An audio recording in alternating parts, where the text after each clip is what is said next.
Hello everyone, कैसे हैं आप सब। प्रतिभा राठौर के इस चैनल में आप सभी का एक बार फिर से बहुत बहुत स्वागत है। तो बच्चों, आज हम जो टॉपिक शुरू करने जा रहे हैं उसका नाम है गरीबी की अवधारणा, यानी कि पॉवर्टी के बारे में इस लेक्चर में हम डिटेल से डिस्कस करेंगे।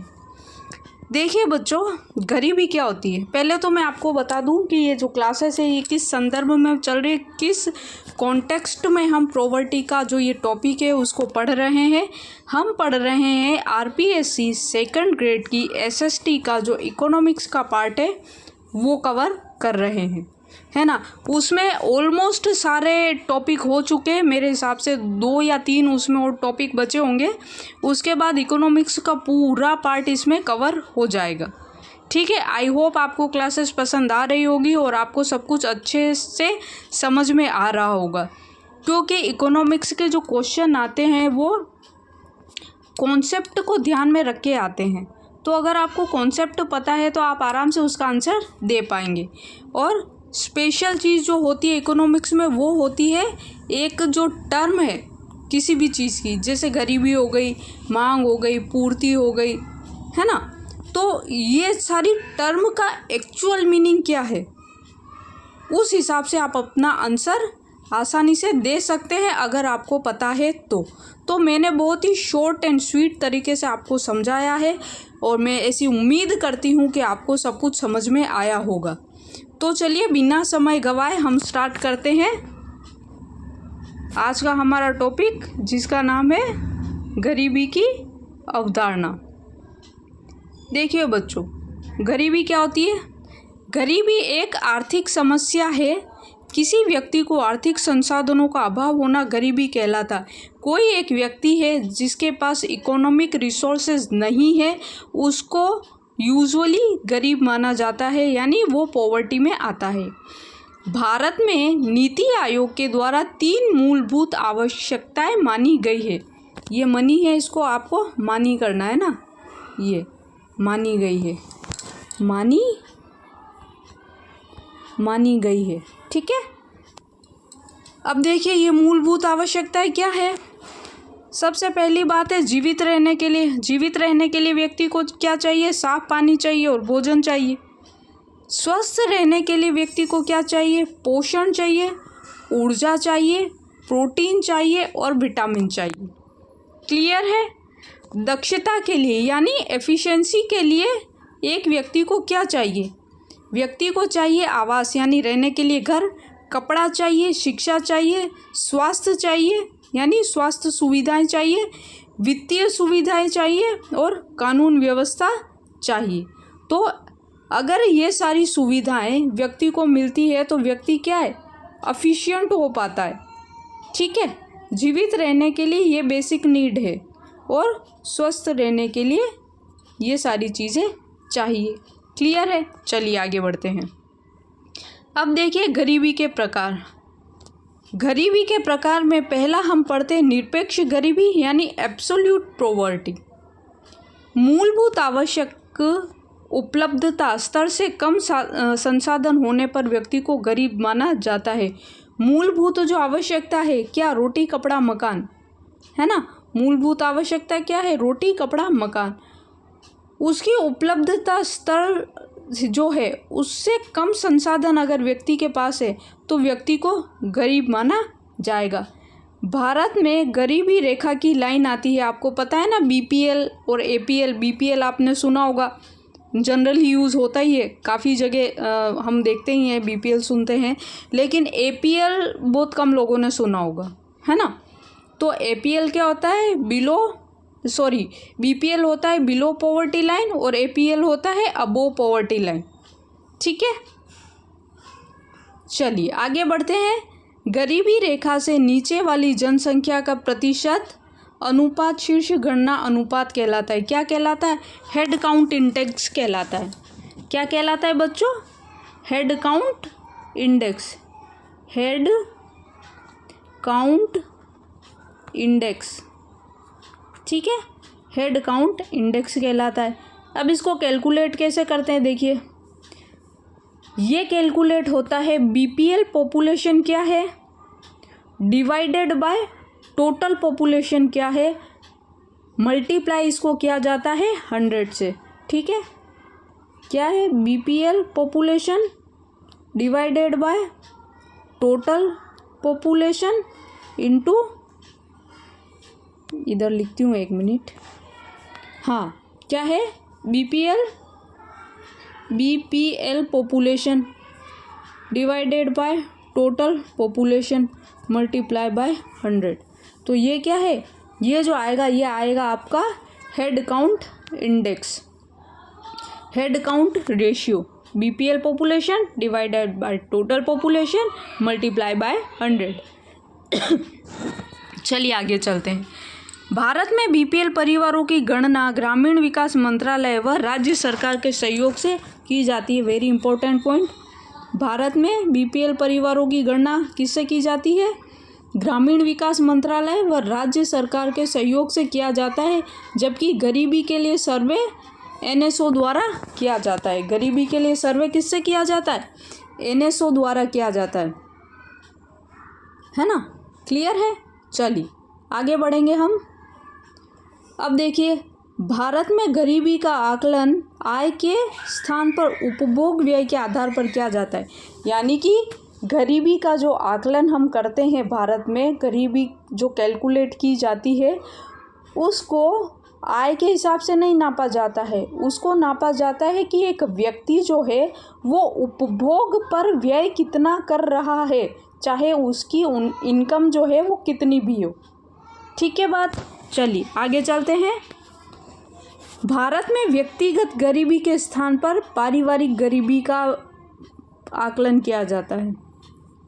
भारत में व्यक्तिगत गरीबी यानी कि इंडिविजुअल व्यक्ति जो है, पर्सन है, उसकी गरीबी को नहीं देखा जाता बल्कि पारिवारिक गरीबी को देखा जाता है। उसमें सदस्य कितने होते हैं, 5, ठीक है, 5 सदस्यों को इसमें कैलकुलेट किया जाता है। अभी हमने क्या देखा, निरपेक्ष गरीबी। निरपेक्ष गरीबी यानी जो बिल्कुल गरीब है। सापेक्ष गरीबी क्या है, रिलेटिव पॉवर्टी, यानी कि तुलना की जाती है, रिलेट किया जाता है, क्लियर है। इसमें रिलेटिव एक तुलनात्मक अध्ययन किया जाता है। यह विधि तुलनात्मक विश्लेषण प्रस्तुत करती है। इसको औसत व्यय के अनुसार मापा जाता है। इसमें व्यक्तिगत आय की गणना की जाती है। अब इसमें क्या की जाती है, व्यक्तिगत आय की गणना की जाती है और ये एक कंपैरेटिव एनालिसिस के लिए किया जाता है, ठीक है। एक इसमें टर्म आती है लॉरेंज कर्व। लॉरेंज कर्व आता है इसमें। लॉरेंज कर्व ये दिखाता है कि गरीबी का जो एक रेशियो है, गरीबी किस हद तक है, गरीबी को मापने के लिए जो कर्व को यूज़ किया जाता है वो लॉरेंज कर्व दिखाता है गरीबी की समानता और असमानता को। गिन्नी गुणांक क्या है, गिन्नी गुणांक जो लॉरेंज कर्व से हम गरीबी का एनालिसिस करते हैं उसका गणितीय प्रस्तुतिकरण है, ठीक है। गुणांक यानी क्या हो गया, कोफिशिएंट, तो वो गरीबी का कोफिशिएंट दिखाता है। अब कोफिशिएंट कैसे दिखाता है, ये देखिए, ये मैंने एक डायग्राम ले रखा है, ठीक है। यहाँ पे एक 45 डिग्री की क्या बना रखी है, लाइन बना रखी है। अगर आय रेखा यहाँ पर है, ठीक है, व्यक्तियों की व्यक्तिगत आय जो है यहाँ ये जो 45 डिग्री का एंगल है यहाँ तक है, तो उस देश में आय समानता है। और जितना ये यहाँ से दूर होता जाएगा, ठीक है, जितना ये यहाँ से दूर होता जाएगा, 45 डिग्री का जो एंगल है उससे दूर होता जाएगा, उतना ये क्या होगी, असमानता, असमानता होगी, ठीक है। समझ रहे बात को। चलिए आगे बढ़ते हैं। अब देखिए गरीबी निवारण के उपाय क्या है। प्रत्यक्ष विधि की बात करें, प्रत्यक्ष विधि में क्या होगा, गरीबों को प्रत्यक्ष सहायता दी जाती है, ठीक है। आप जानते हैं सोशल वेलफेयर के अंदर की पेंशन दी जाती है, लोन से सस्ते दिए जाते हैं, बहुत सारी सुविधाएं दी जाती है, सब्सिडीज दी जाती हैं, जो अनाज है वो सस्ता दिया जाता है। तो ये क्या है, प्रत्यक्ष विधि है ना, कि डायरेक्ट बेनिफिट दिया जा रहा है किनको, गरीबों को। अब अप्रत्यक्ष विधि क्या है, अप्रत्यक्ष विधि है, देश में आधारभूत संरचना बढ़ाकर निवेश किया जाता है जिससे देश में रोजगार बढ़ता है, जिसे ट्रिकल डाउन इफेक्ट कहा जाता है। देश में आधारभूत संरचना बढ़ेगी अगर, ठीक है, आधारभूत संरचना बढ़ेगी तो क्या होगा, लोगों को रोजगार मिलेगा, रोजगार मिलने से क्या होगा, उनकी आय बढ़ेगी, आय बढ़ने से क्या होगा, उनका लिविंग स्टैंडर्ड बढ़ेगा और एक अच्छा जीवन यापन व्यक्ति कर पाएगा। और ये जो टेक्निक है इसको ट्रिकल डाउन इफेक्ट कहा जाता है। ट्रिकल डाउन इफेक्ट यानी ऊपर से बड़े मतलब बड़े एक स्तर पे जिसको चालू किया उसके बाद उसका इफेक्ट जो है वो ट्रिकल हो रहा है और धीरे धीरे धीरे सब जगह फैल रहा है और उससे बेनिफिट हर व्यक्ति को मिल रहा है। ठीक है, तो अप्रत्यक्ष विधि में क्या होता है, आधारभूत संरचना को बढ़ाकर निवेश किया जाता है जिससे देश में रोजगार बढ़ता है, आय बढ़ती है और जीवन स्तर लोगों का सुधरता है। आगे चलेंगे, भारत में गरीबी के कारण, ये तो आप सब जानते ही हैं, खैर फिर भी देख लेते हैं हम। एक तो जनसंख्या, देश की जनसंख्या बड़ी तेजी से बढ़ रही है ना। कम राष्ट्रीय आय, देश की राष्ट्रीय आय कम है, बेरोजगारी अधिक है और मुद्रास्फीति जाल है। मुद्रास्फीति का चैप्टर हम पहले पढ़ चुके हैं। मुद्रास्फीति का मतलब होता है महंगाई, है ना, वो किस संदर्भ में कैसे कैसे क्या होती है। अगर ये आपको इसको जानना है तो आप मेरा जो पिछला लेक्चर है उसको देख सकते हैं। चलिए आगे देखिए, अब स्वतंत्रता के बाद गरीबी का आकलन कई रूपों में किया गया है। 1962 की बात करें तो गाडगिल कमेटी ने उपभोग व्यय राशि जो है, मासिक व्यय 20 रुपये से कम गरीब माना। यानी जब गाडगिल कमेटी आई थी 1962 में, उन्होंने ये माना कि कोई व्यक्ति जो है अगर उसका मासिक व्यय जो है 20 रुपये से कम है तो वो गरीब माना जाएगा। दांडेकर कमेटी की बात करें तो इन्होंने क्या कहा कि 2250 कैलोरी को गरीबी का आधार माना। मतलब कोई व्यक्ति है उसको 2250 कैलोरी अगर नहीं मिल रही है तो वो क्या है, गरीब है। वाई के अलग कमेटी ने क्या सुझाव दिया, देखिए, ग्रामीण जो व्यक्ति है उसको 2400 कैलोरी मिलनी चाहिए और शहरी जो व्यक्ति है उसको 2100 कैलोरी मिलनी चाहिए। अगर इनसे कम है तो वो व्यक्ति गरीब है। ठीक है बात, चलिए आगे चलते हैं। लकड़वाला समिति ने क्या कहा है, शहरी क्षेत्र में कंज्यूमर प्राइस इंडेक्स जो है इंडस्ट्रियल